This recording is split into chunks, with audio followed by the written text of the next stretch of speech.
जय हिंद प्यारे साथियों, कैसे हो आप सब? बिल्कुल मस्त होंगे। Unique study with Ajay YouTube channel पर आप सभी का बहुत बहुत स्वागत है। और आज के इस वीडियो में हम सोल्व करने वाले हैं 12 अक्टूबर 2022 का ज्योग्राफी का पेपर। दिसंबर 2021 और जून 2022 का जो पेपर हुआ था, ज्योग्राफी का पेपर 12 अक्टूबर 2022 को हुआ था। तो उस पेपर को हम यहाँ पर सोल्व करने वाले हैं और ये सेकंड शिफ्ट का पेपर है। बिल्कुल फुल डिटेल से यहाँ पर हम इसको सोल्व करेंगे। और यदि आप ज्योग्राफी से हैं, आप यूजीसी नेट जेआरएफ की तैयारी कर रहे हैं, तो प्लीज़ एक बार चैनल को जरूर सब्सक्राइब करें, क्योंकि ये चैनल आपके बहुत काम का होने वाला है। अब हम शुरुआत करते हैं ज्योग्राफी के पेपर की। देखो, सबसे पहला क्वेश्चन है पवन के प्रकार और पवन की विशेषताएं। सामने कुछ पवन के प्रकार लिखे हुए हैं और यहाँ पर उनकी विशेषताएं लिखी हुई हैं जो आपको मिलान करना है। बोरस, यूरस, नोटस और जेफाइरस। उष्ण और कोमल, परगामी तूफान, निर्मल आकाश के साथ, शक्तिशाली और ठंडी, और विभीषक और सुहावनी। इस क्वेश्चन का आंसर बताओ क्या होने वाला है। और ये जो क्वेश्चन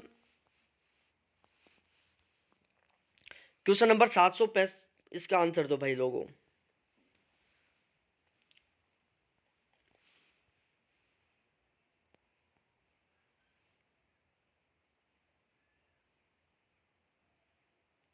तो चलो मैं यहाँ पर मिलान करके बताता हूँ।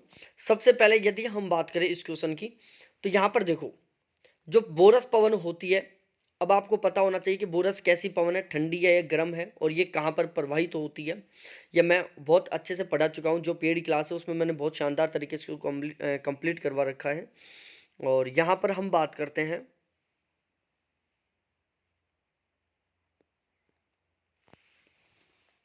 देखो जो बोरस पवन है वो निर्मल आकाश के साथ शक्तिशाली और ठंडी होती है। उसके बाद जो यूरस है वो उष्ण और कोमल होती है। जो नोटस है वो परगामी तूफान के विशेषता वाली होती है। और जो जेफाइरस है वो विभीषक और सुहावनी होती है। ठीक है, तो कुछ इस तरीके से मिलेगा। यहाँ पर जो सही आंसर है वो ये है यहाँ पर। उसके बाद अगले क्वेश्चन की ओर चलते हैं। और यहाँ पर है, निम्नलिखित में से कौन सी विधियां रेखीय विपर्यास प्रतिबिंब संवर्ध की विधियां हैं। न्यूनतम अधिकतम विस्तार विधि, जिसको हम मिनिमम मैक्सिमम स्ट्रेच बोलते हैं। आयत चित्र समीकरण, जिसको हम हिस्टोग्राम इक्वलाइजेशन बोलते हैं। घनत्व वर्गीकरण, जिसको हम डेनिसिटी स्पाइसिंग बोलते हैं। आयत चित्र सामान्यीकरण, जिसको हम हिस्टोग्राम नॉर्मलाइजेशन बोलते हैं। संतृप्त विस्तार, जिसको हम सैचुरेशन स्ट्रेच बोलते हैं। तो यहाँ पर सही आंसर क्या होने वाला है, ये कमेंट सेक्शन में कमेंट करके बताओ। बताओ इस क्वेश्चन का सही आंसर क्या होगा। Option A, option B, option C या ऑप्शन डी।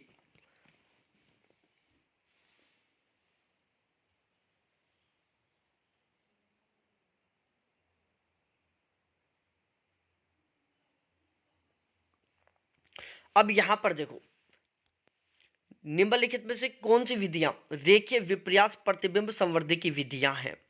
अब इसका सही आंसर होगा, देखो, न्यूनतम अधिकतम विस्तार विधि लिखा हुआ है यहां पर।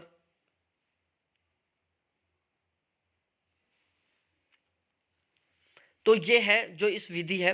देखो, रेखीय विपर्यास प्रतिबिंब संवर्ध की विधियां कौन कौन सी हैं, तो न्यूनतम अधिकतम विस्तार विधि इससे संबंधित है। आयत चित्र समकरण इससे संबंधित नहीं है। घनत्व वर्गीकरण इससे संबंधित नहीं है। आयत चित्र सामान्यीकरण इससे संबंधित नहीं है। संतृप्त विस्तार इससे संबंधित है। तो यहां पर सही आंसर होगा केवल ए और ई। ठीक है, बाकी जो ये तीन विधियां इससे संबंधित नहीं है। उसके बाद हम अगली क्वेश्चन की ओर चलते हैं। निम्नलिखित में से कौन सा कथन सही है। अनाच्छादन अपक्षय द्रव्यमान क्षय और अपरदन को सम्मिलित करता है। भौतिक अपक्षय और यांत्रिक अपक्षय प्रक्रिया केवल मापनी स्केल पर भिन्न होते हैं। शुष्क जलवायु में लवण क्रिस्टल वर्दी और अपक्षय बालू का पत्थर के भृंगु के आधार के समीप विशिष्ट गर्तों के निर्माण की ओर अग्रसर होता है। अपसल्कन तब घटित होता है जब तापमान परिवर्तन के कारण भिन्न दरों पर खनिजों का विस्तारण और संकुचन होता है। बताओ यहां पर सही आंसर क्या होगा। आपको यहां पर बताना है कि कौन सा कथन सही है। अब इसके चारों के चारों ऑप्शन मैं आपको दिखा देता हूं। ये इसके चार ऑप्शन हैं। बताओ यहां पर सही आंसर क्या होगा।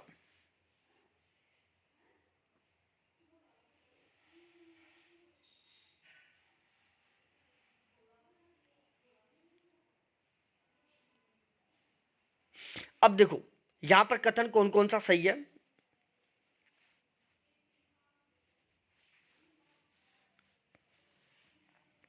अनाच्छादन अपक्षय द्रव्यमान क्षय और अपरदन को सम्मिलित करता है।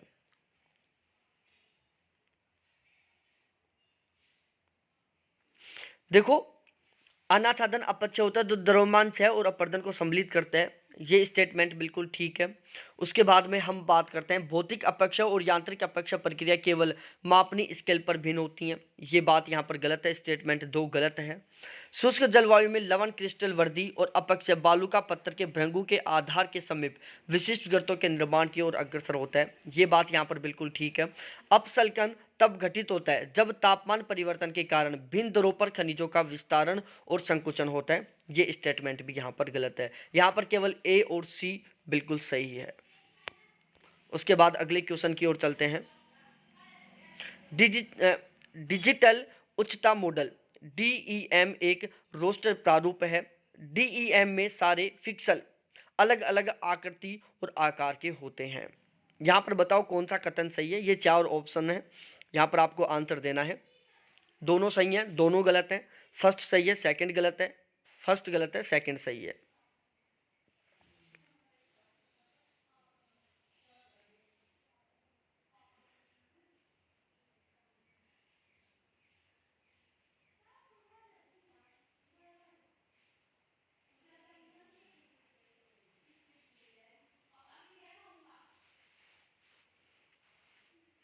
अब देखो यहाँ पर क्या है, डिजिटल उच्चता मॉडल डीईएम एक रोस्टर प्रारूप है, तो ये बात यहाँ पर बिल्कुल सही है। स्टेटमेंट फर्स्ट ठीक है।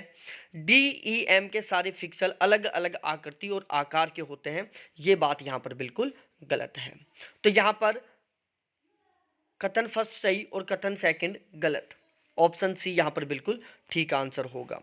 उसके बाद में हम बात करते हैं विल्सन चक्र का उचित क्रम है।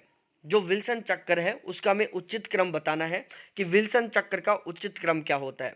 महाद्वीपीय पतन और निष्क्रिय सीमांतों वाली चौड़ी महासागरीय बेसिन का निर्माण, द्वीपीय चाप और महाद्वीपीय चाप ओरोजन का निर्माण, महासागरीय लिथोस्फीयर विभंग और नई क्षेपण सीमाओं का आकार ग्रहण करना, प्लेट विपरीत दिशाओं में गतिशील और महासागरीय बेसिन बंद होने लगता है, महाद्वीपीय सीवन सूचूर का निर्माण होना। इस क्वेश्चन का सही आंसर क्या होगा बताओ। इनको आपको उचित क्रम में व्यवस्थित करना है।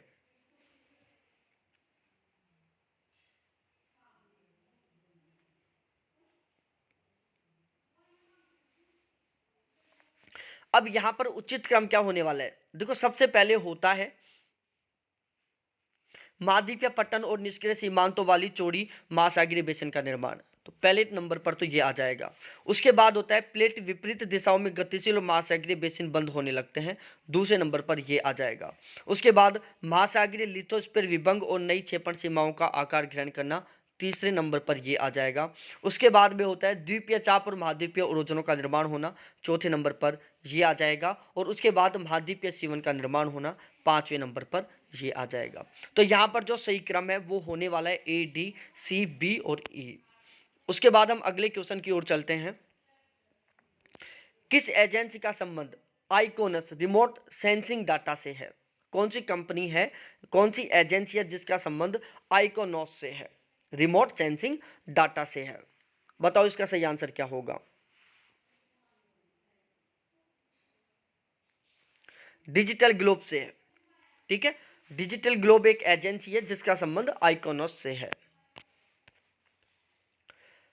पदार्थ जो ओजोन की परत को कम करते हैं पर हुए अंतरराष्ट्रीय समझौते का संबंध निम्नलिखित में से किससे है। बताओ ओजोन परत का कौन सा प्रोटोकॉल है जो ओजोन परत से संबंधित है। आपको इतना भी याद है तो भी आप इस क्वेश्चन को बिल्कुल ठीक कर देंगे। और ये आप जब फर्स्ट पेपर के लिए इन्वायरमेंट जो पढ़ोगे तो वहाँ पर भी आपने ये पढ़ा होगा। ज्योग्राफी में, इन्वायरमेंट ज्योग्राफी में आपने ये पढ़ा होगा कि ओजोन परत को, जो ओजोन परत है उससे संबंधित कौन सा प्रोटोकॉल है। और बिल्कुल इजी क्वेश्चन है, इसको डिफिकल्ट बनाने के लिए मैं ये पूछ रहा हूँ कि जो मॉन्ट्रियल प्रोटोकॉल है वो कब हुआ था, क्योटो प्रोटोकॉल कब हुआ था, मार्केस समझौता कब हुआ था और पेरिस समझौता कब हुआ था। ठीक है, आपको बताना है कि पेरिस समझौता किससे संबंधित है, मार्केस किससे संबंधित है, क्योटो प्रोटोकॉल किससे संबंधित है और मॉन्ट्रियल प्रोटोकॉल किससे संबंधित है। ठीक है, तो यहां पर सही आंसर होगा मॉन्ट्रियल प्रोटोकॉल, जो कि ओजोन परत के क्षरण से संबंधित है। उसके बाद में हम अगले क्वेश्चन पर चलते हैं। चूनेदार मृत्तिका में मृदा, लाल दोमटी मृदा, अम्लीय मृदा, निम्न जैवीय पदार्थ, निम्न नाइट्रोजन और अन्य पोषकों वाली मृदा, छोटा नागपुर उच्च भूमि, हिमालय की मध्य तुंग पेटी, मरुस्थल मृदा और खादर। यहां पर सही आंसर क्या होगा बताओ।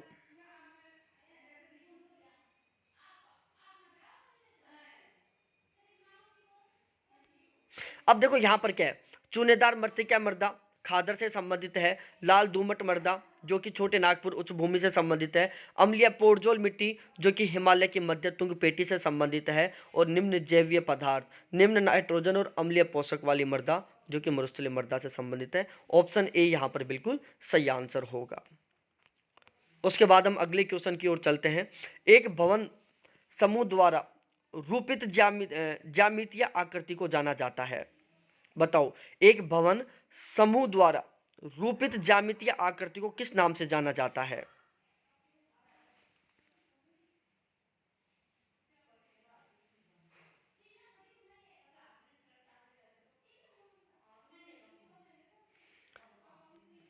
इसका सही आंसर होगा प्रतिरूप।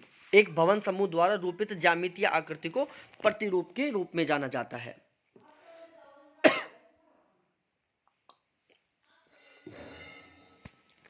उसके बाद अगले क्वेश्चन की ओर चलते हैं। लोहा इस्पात संयंत्र TISCO Jamshedpur, VISL Bhadravati, HSL Bhilai, BSL Bokaro. लोहे एस्क के स्रोत केमांगुंडी खदान, नोआमुंडी गुरु महिसाना खदान, किरूबुरु खदान, दिल्ली राजहरा रेंज। इसको हम दिल्ली राजहरा रेंज भी बोल देते हैं। तो अब आप इसका मिलान करो।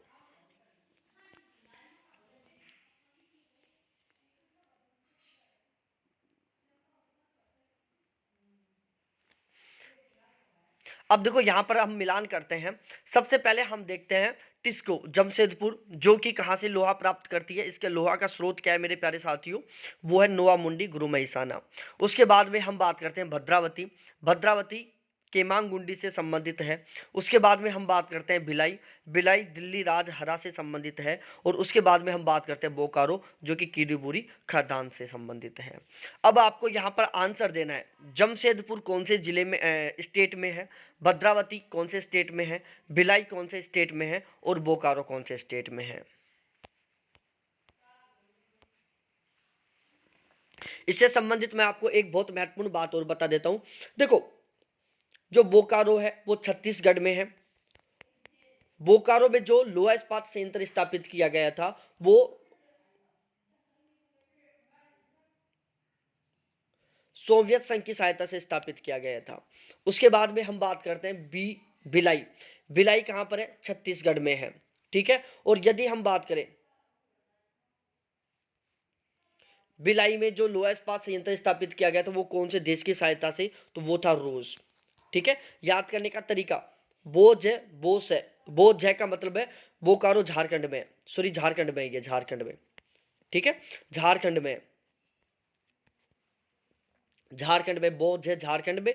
और बोस है, बोस का मतलब होता है बोकारो सोवियत संघ की सहायता से स्थापित किया गया था। बोकारो में जो लोहा इस्पात संयंत्र है वो सोवियत संघ की सहायता से स्थापित किया गया था। उसके बाद में यदि हम भिलाई की बात करें तो भिलाई से संबंधित मैंने दो शब्द बना रखे हैं। पहला है बिछ, ठीक है, और दूसरा है भीरू। ठीक है। भी का मतलब है भिलाई जो कि कहां पर है, छत्तीसगढ़ में है। भी का मतलब भिलाई जहां पर जो लोहा इस्पात संयंत्र है वो रूस की सहायता से स्थापित किया गया है। उसके बाद में हम बात करते हैं भद्रावती जो कि कर्नाटक में है, जमशेदपुर जो कि झारखंड में है। ठीक है। अब हम अगले क्वेश्चन की ओर चलते हैं। निम्नलिखित में से कौन से युग्मों का मिलान सही है। भित्ति मानचित्र 1:1980, वृद्ध मापक योजना 1:100, स्थलाकृतिक मानचित्र 1:2.5 लाख, एटलस मानचित्र 1:250 और भूकर मानचित्र 1:3960। अब यहां पर बताना है आपको कि कौन सा मिलान यहां पर बिल्कुल ठीक है। जब मैंने कार्टोग्राफी को स्टार्ट किया था वहां पर मैंने इन सभी को पढ़ाया था। ठीक है। एक अंतरराष्ट्रीय मानचित्र और होता है जिसकी मापनी 1:10 लाख होती है, ये मैं बता देता हूं यहां पर। ठीक है। एक वोल मैप और होता है। ठीक है, एक वोल मैप होता है। एटलस मानचित्र तो यहाँ जुड़ा हुआ है। एक वोल मैप होता है, एक इंटरनेशनल मैप होता है। इंटरनेशनल जो अंतरराष्ट्रीय मानचित्र होता है, जो पैंक मोदे के द्वारा बनाया गया था, उसकी मापनी 1:10 लाख होती है। तो आप एक बार इस क्वेश्चन का आंसर दो भाई लोगों। यहां पर देखो, अब मैं एक एक करके बताता हूं और बहुत अच्छे से हम इसको समझने की कोशिश करते हैं। देखो, भित्ति मानचित्र, ये बात गलत है। यहां पर भित्ति मानचित्र की मापनी 1:1980 नहीं होती। उसके बाद में हम बात करें वृहद मापक योजना, वृहद मापक, देखो मापनी में उल्टा सिस्टम होता है। यदि मैं क्वेश्चन पूछूं आपको 1:100 और 1:10,000, तो यहां पर वृहद मापनी कौन सी है और लघु मापनी कौन सी है? तो यहां पर 1:100 तो है वृहद मापनी और 1:10,000 है लघु मापनी। तो यहां पर ये बिल्कुल ठीक है, वृहद मापक योजना 1:100, ऑप्शन बी बिल्कुल ठीक है। स्थलाकृतिक मानचित्र, जिसको हम टोपोग्राफिक मैप बोलते हैं, 1:2.5 लाख की मापनी होती है इसकी, ये भी बिल्कुल ठीक है। एटलस मानचित्र, देखो जो एटलस मानचित्र होती है, इसकी मापनी होती है जो 1:1.5 करोड़ के आसपास होती है। कितनी होती है? 1:1.5 करोड़ के आसपास होती है, जो यहाँ पर बिल्कुल गलत है। उसके बाद में यदि हम भूकर मानचित्र की बात करें, तो भूकर मानचित्र की मापनी 1:3960 होती है। ठीक है, तो यहाँ पर बी, सी और ई बिल्कुल ठीक है, बाकी ए और डी यहाँ पर बिल्कुल गलत है। उसके बाद में हम बात करते हैं कृषि पशुधन। कृषि पशुधन उद्योग या मानव जनसंख्या की सामान्य आवश्यकताओं की संतुष्टि के लिए पानी की किसी भी प्रकार की कमी को सूखा कहा जाता है। सूखा वर्षा के अभाव के कारण उत्पन्न एक विपत्तिजनक स्थिति है। बताओ यहाँ पर सही आंसर क्या होगा? ठीक है, ये ऐसा क्वेश्चन है जिसको जरूरी नहीं है कि यदि आप पढ़ के आए हो तो ही ठीक करो। यदि आपकी अंडरस्टैंडिंग ठीक है तो आप इस क्वेश्चन को बहुत ही ठीक कर सकते हो।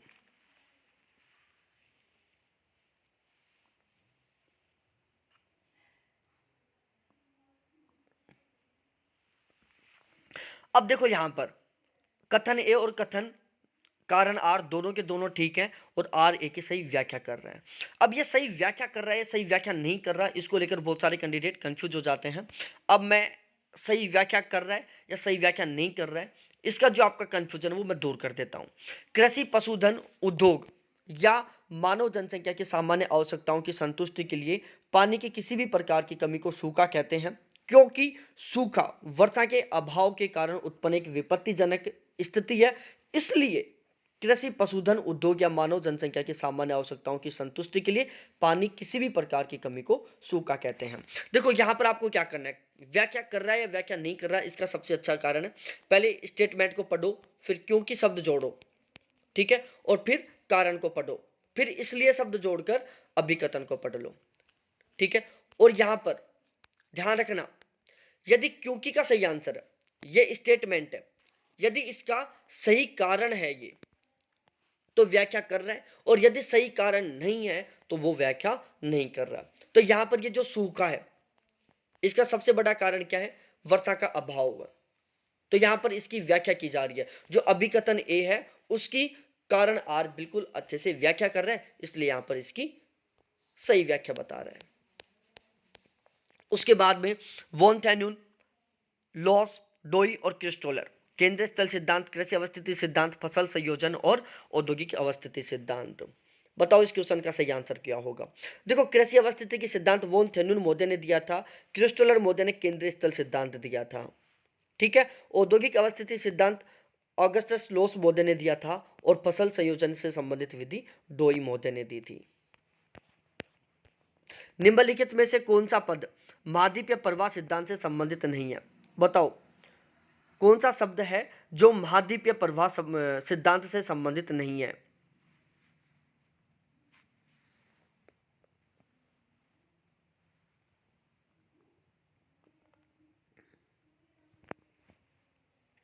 देखो यहां पर क्या है सीन, पैंथालासा। पैंथालासा क्या होता है भाई? 33 सागर था, पैंथालासा था। पैंथालासा आपको ध्यान आ गया होगा, जो महाद्वीप या प्रवाह सिद्धांत है उससे संबंधित पैंथालासा था। अब पैंथालासा क्या है ये बताओ आप? पेंजिया के जो चारों तरफ का भाग था, ठीक है। उसके बाद पूरा जलवायु, पैलियो क्लाइमेट, समुद्री नितल प्रसरण और जिग्सा फिट। तो यहां पर जो समुद्र नितल प्रसरण है किससे संबंधित है? हैरियस मोदे से संबंधित है। ठीक है, हैरी एस मोदी ने सिद्धांत दिया था समुद्र नितल प्रसरण का। इसलिए यहाँ पर जो ये समुद्र नितल प्रसरण है वो महाद्वीपीय प्रवाह सिद्धांत से संबंधित नहीं है। बाकी पैंथालासा, पूरा जलवायु और जिग्सा फिट, ये तीनों के तीनों महाद्वीपीय प्रवाह सिद्धांत से संबंधित है। समुद्री नितल प्रसरण है जो हैरी एस मोदी से संबंधित है। उसके बाद में स्तर पटक ज्वालामुखी निम्नलिखित में से किसका अभिलक्षण है? बेसाल्ट मैग्मा का अंतर्धारीय परत शामिल होती है। मैग्मा गैस युक्त और अत्यधिक श्लेष्म है। मैग्मा निम्न दाब पर उत्पन्न होता है। बताओ इसका सही आंसर क्या होगा?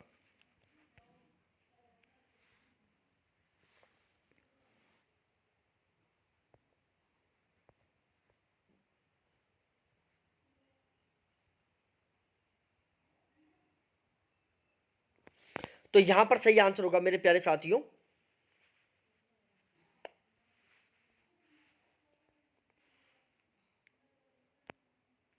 देखो, स्तर पटक ज्वालामुखी निम्नलिखित में से किसका अभिलक्षण है? बेसाल्ट मैग्मा का, ये बात यहाँ पर गलत है। अंतर्धारीय परत शामिल होती है, ये बात यहाँ पर बिल्कुल ठीक है। उसके बाद में मैग्मा गैस युक्त और अत्यधिक श्लेष्म है, ये बात ठीक है। मैग्मा निम्न दाब पर उत्पन्न होता है, ये बात गलत है। यहाँ पर बी और सी दोनों स्टेटमेंट बिल्कुल ठीक है। उसके बाद अगले क्वेश्चन की ओर चलते हैं।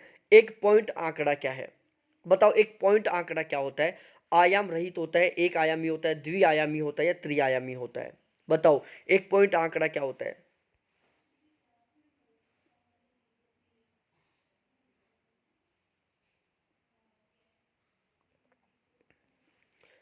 तो मेरे प्यारे साथियों, जो एक पॉइंट आंकड़ा वो क्या होता है? आयाम रहित होता है।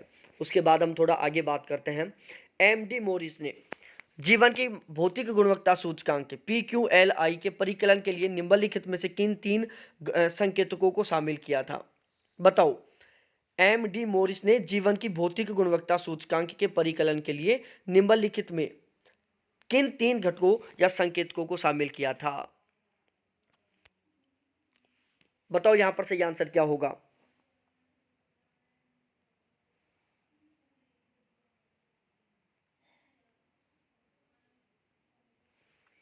भाई इसमें तीन घटक कौन कौन से थे?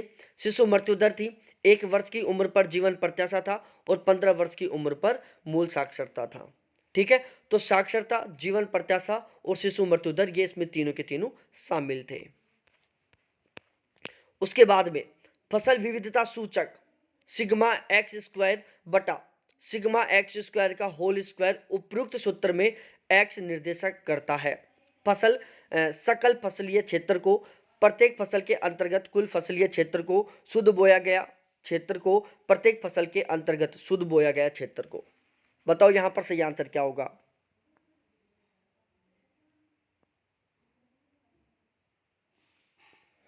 तो यहां पर सही आंसर होगा, एक्स का मतलब क्या होता है? प्रत्येक फसल के अंतर्गत कुल फसलीय क्षेत्र को। अब ये आपको बताना है मेरे प्यारे साथियों, ये जो सिग्मा एक्स स्क्वायर बटा सिग्मा एक्स का होल स्क्वायर का जो फॉर्मूला था वो कौन से विद्वान ने दिया था? फसल संयोजन से संबंधित है ये सूत्र, लेकिन कौन से विद्वान ने दिया था ये आपको कमेंट सेक्शन में कमेंट करके बताना है। गंगा की सहायक नदियों के बाएं किनारे को पश्चिम से पूर्व की ओर व्यवस्थित करो। ये गंगा की कुछ सहायक नदियां हैं और इनको आपको पश्चिम से पूर्व की ओर व्यवस्थित करना है, जो गंगा नदी के बाएं किनारे की ओर बहती हैं। रामगंगा है, गोमती है, गंडक है और घाघरा है। यहां पर सही आंसर क्या होगा? बताओ प्यारे साथियों।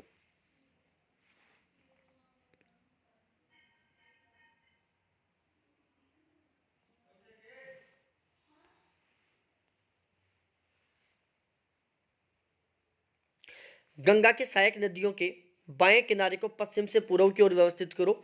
इसमें सबसे पहले रामगंगा होगा, उसके बाद गोमती होगा, उसके बाद घाघरा होगा और उसके बाद गंडक होगा। तो यहां पर ए बी डी और सी का क्रम बिल्कुल ठीक रहने वाला है। निम्नलिखित में से कौन विशिष्ट असुरक्षित जनजाति समूह PVTGS नहीं है?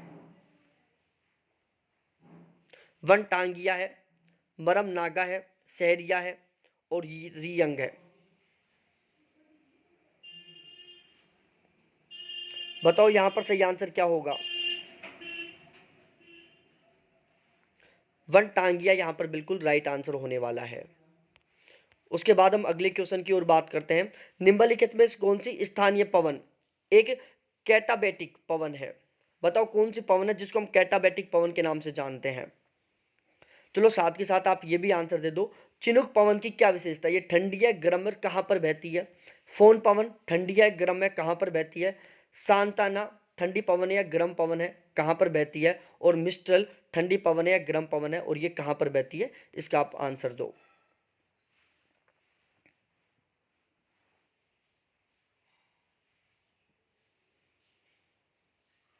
तो प्यारे साथियों यहाँ पर सही आंसर होगा मिस्ट्रल। मिस्ट्रल जो पवन होती है उसको हम कैटाबैटिक पवन के नाम से भी जानते हैं।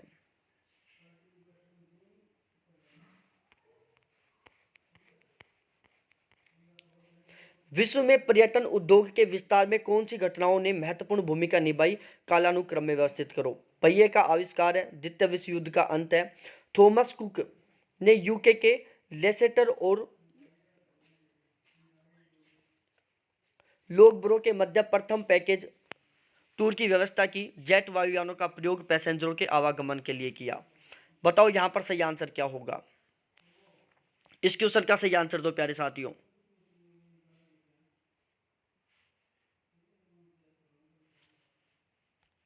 तो यहां पर सही क्रम होगा मेरे प्यारे साथियों, सबसे पहले आएगा पहिए का आविष्कार, उसके बाद आएगा थॉमस कुक के यूके के लेस्टर और लोग बैरो के मध्य प्रथम पैकेज टूर की व्यवस्था, उसके बाद में आएगा द्वितीय विश्व युद्ध का अंत और फिर आएगा जेट वायुयानों का प्रयोग पैसेंजरों के आवागमन के लिए। ऑप्शन ए यहाँ पर बिल्कुल ठीक आंसर होने वाला है। ठीक है, तो यहाँ पर हमने लगभग 30-40 क्वेश्चनों को सोल्व कर लिया है। बाकी जो क्वेश्चन है उनको मैं कल की एक मैराथन में कंप्लीट करवा दूंगा। और बहुत बहुत धन्यवाद आप सभी को देखने के लिए। थैंक्स बाय मेरे प्यारे साथियों।